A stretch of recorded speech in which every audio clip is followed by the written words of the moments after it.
Top 10 fantasy running backs coming at you right after the bumper.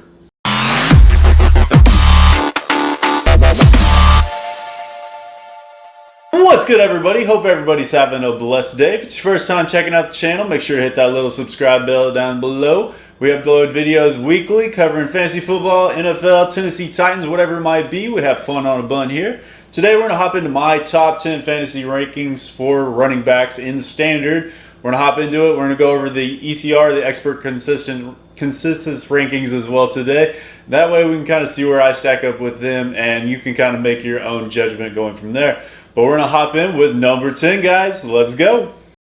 Remember to like, comment, and subscribe down below unless you're a Jags fan.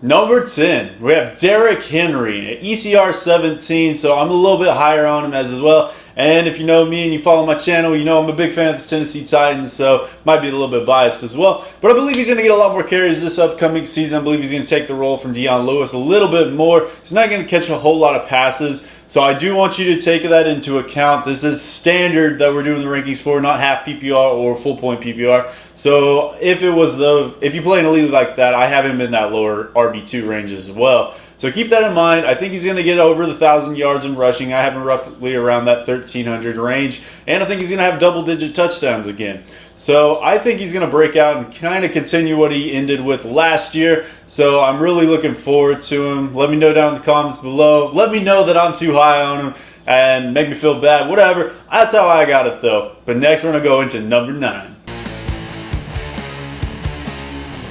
Number 9, we got Aaron Jones out of Green Bay. So we know he's up there. He's playing with Aaron Rodgers. Matt LaFleur is moving into the new head coaching role. If he does anywhere what he was last year, where he averaged 5.5 yards a carry, I believe he could be this year's Eddie Lacy. When he was playing, he had 2,000-yard consecutive years and 9 touchdowns and 11 touchdowns. I think Aaron Jones could be a 10-touchdown guy. And if he does that and continues that, he can definitely be an RB1 as well. I also believe he's going to catch some more passes this upcoming season. And I project him to get about 70 more carries than he did last year as well. And he's going to kind of take more of the workload away from Jamal Williams. I believe Matt LaFleur learned a little bit from the Titans last year. And that was his first year calling plays as well. We know that. He was the OC for the Rams before that. But we know he was not calling the plays there. So I think he's going to go more into a workout horse and kind of give more to the Derrick Henry a la Aaron Jones and take away from the Jamal Williams or Dion Lewis role. And I look forward to that this upcoming season. We know we can also get AM at a discounted price since he's ECR 15. I definitely think he's going to be an RB1 this year, so make sure he's on your draft board. Next up, we got number 8, Melvin Gordon, ECR 6. So I'm a little bit lower than him, and then most people are. We know he is kind of going into that holdout situation right now. I don't feel like it's going to further into the season. If it does, it's just going to be a couple weeks long. And I believe he's going to play football this year, and that could potentially help him and actually would hire him in my rankings. But what I'm more afraid of than anything is the late season injuries that seem to occur with him. We know he's gotten knocked out the last 2 years, and if you had him in his fantasy playoffs last year, you know he didn't help you at all. He may have got you there, but that was it. And I have a lot of keeper teams, dynasty leagues, whatever it might be. I don't really have to just hope to get in the playoffs. I know my team's good enough that I can probably just kind of shoe in, and that's where I'm looking forward to. So I'm more interested in Austin Eckler and Justin Jackson potentially later in the draft. And even if he is fully healthy, I feel like they're still going to take a little bit of that workload away and give more to Eckler and Justin Jackson. Let me know down in the comments, guys, if you think I'm too low on him. But next, let's go into the next one. Next up, we got James Conner, ECR 9. I have him coming in at 7 for us. I believe the Steelers are going to have another top-rated offensive line at the end of this upcoming season, and that's something you definitely want to invest in as a fantasy player. And I believe Conner might not be as gifted athletically as most of the other players that are on this list, but he does have a very good situation, and we know the Steelers just churn out number ones, having to be Conner or Bell or D'Angelo Williams, whoever it might be. Their system is really well for a running back. Something of concern is if we look at last season, a lot of his bulk of carries came in that first half. Through 8 games, he was averaging nearly 24 carries. And then that last 5, we know he missed the last couple of games, was only averaging 18. Something to be concerned about is we know he had that good season last year, but the bulk of it came in that beginning first half of the year. Through 8 games, he was averaging just about 24 carries, and then that next, he was out the last 2 games. But through those last couple ones, he was averaging 16.2 carries. So that is a big discrepancy from the beginning of the year to the end of the year. And even before he went down with that injury and lost the last 3 games of the season, we can look at Jalen Samuels, who was out touching him weeks 11 through 13, averaging 18 touches per game to Connor's 16. So that's something to have note as of late. And he could have been playing through injury as I went through as well. We know he does have the cancer scare that he had in college, and that could potentially play a role into it. That's something that I'm not super high on, but I feel like that is something that potentially he could have some degenerative stuff in there, and hopefully that's something that doesn't affect him this upcoming season. Next up at 6, we got Nick Chubb. So we came into the league last year, and once we had Carlos Hyde traded, he took away that number 1 RB role for the Browns and was really well with it. He ran better than almost any other running back in the league last year, and look forward to that to continue into this upcoming season behind Freddie Kitchens. He had 362 total yards against 8-man boxes and led the NFL in that rate. I know some of you guys are looking at it and being like, oh, well, I know they got Kareem Hunt, even though he's facing suspension. When he comes back, is he going to take carries away from Chubb at the end of the year? I don't believe so. I believe it's Chubb's job to lose, and as long as he's healthy, I believe he's going to get the bulk of the carries, with Kareem Hunt maybe being a spellback on like 3rd down or so. But you're going to want Chubb more than you're going to want Hunt, and I wouldn't even consider drafting Hunt. He's just on that do not draft list. Don't even mind him, and just heavily invest in Chubb, I believe, this upcoming season.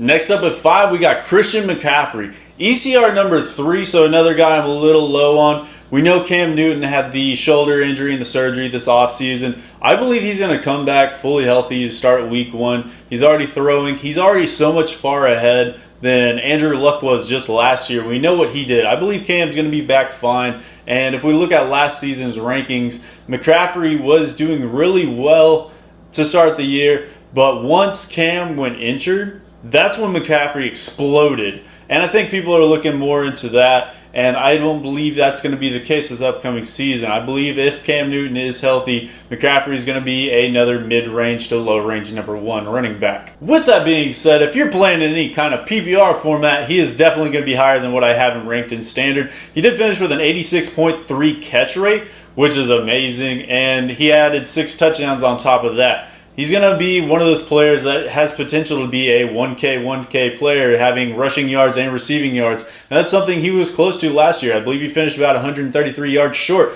So look for that this upcoming season, and it's something I don't project, but it could happen. Number 4, we have Joe Mixon. So ECR number 7, getting a little hot takey, another guy I'm a little bit higher on. I believe him coming into a new system and a new head coach. I believe he's going to kind of fill a Todd Gurley role for him, and I believe he's going to explode onto the scene this upcoming year. Unfortunately, they do have some injuries on the offensive line. They've already lost their rookie. They lost another one last week. I believe that could potentially make the offensive line a little worse, but I believe how Mixon does run the ball, he's a little bit more patient. He's very Le'Veon Bell-esque. I believe he's also going to catch a lot more passes this upcoming season, and with A.J. Green back, it's going to take a little bit of relief off of him. And we already know what Andy Dalton kind of is. I believe he could find a rejuvenation this upcoming season, and Mixon's just going to benefit off that as well. Coming in at number 3, we have Alvin Kamara, however you want to pronounce it.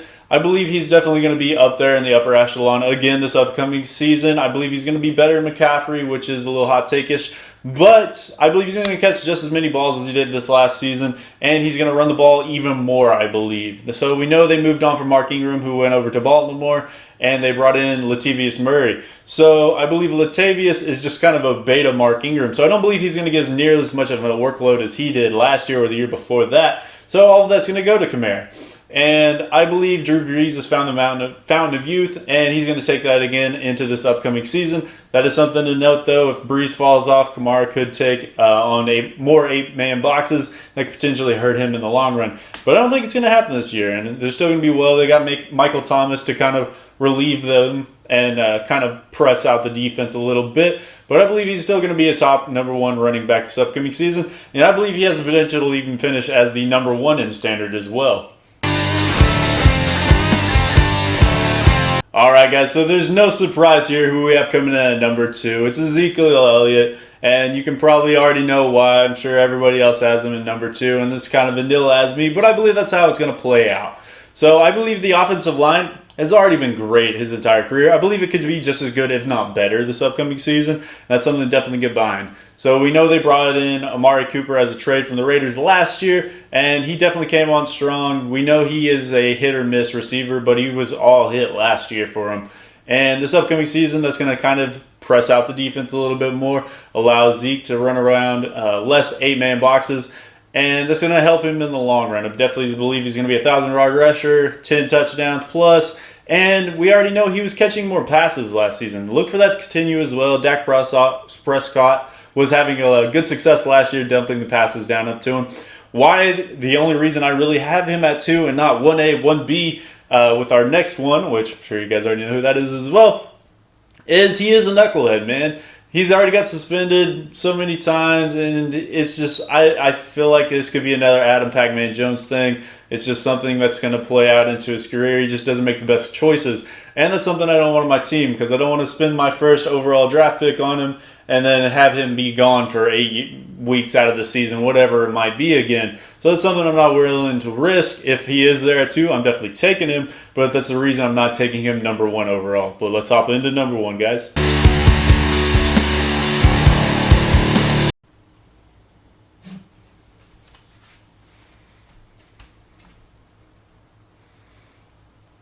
Number 1, numero uno, we got Saquon Barkley. And no surprise here. I believe he is the best athlete in all of the NFL, maybe potentially all time. We look at it and we already hear all these, oh, he's a 99th percentile, whatever. Saquon Barkley is the 100% of the 100%, I believe. He is the biggest, strongest, whatever it might be. He's going to catch just as many passes as he did last year. He's going to rush for more yards. I think he could rush for more touchdowns. He's definitely an enigma of a player. But we know brought in Kevin Zeitler from the Browns this upcoming season, so I believe the offensive line play is going to be a little bit better. That's going to benefit him as well. They drafted Daniel Jones, and we know they have Eli Manning still. I want Eli to play this entire season. I don't want Daniel Jones in there. There's a reason he has one of the lowest Madden scores in there, and we just don't know what to expect from him. We know Eli is going to drop the ball off to him so many times a game, and that's something we can definitely benefit from us. Daniel Jones could potentially do it more, but that's something I'm not willing to risk. So I want you to look in that to this upcoming season. One thing that could potentially hurt him as well is that we know they moved on from Odell Beckham, and that is going to allow defenses to kind of key in him. And this is going to be a big season for Golden Tate and Sterling Shepard. I believe Sterling Shepard is another breakout candidate, and he could definitely play well. But it's up to those in the receiving corps and Eli Manning to get the ball to them, to kind of leave it all off of not just being the Saquon show, which if you're playing PPR or if you get a +2 per carry, whatever it might be, that could be helping you, but we're definitely going to see more yards and more touchdowns if they're more versatile in the offense. But there we have it, guys. That's my top 10. Make sure to click that link for thefanatics.com down below and get your premium Tennessee Titans gear. Also hit that like, comment, and subscribe button.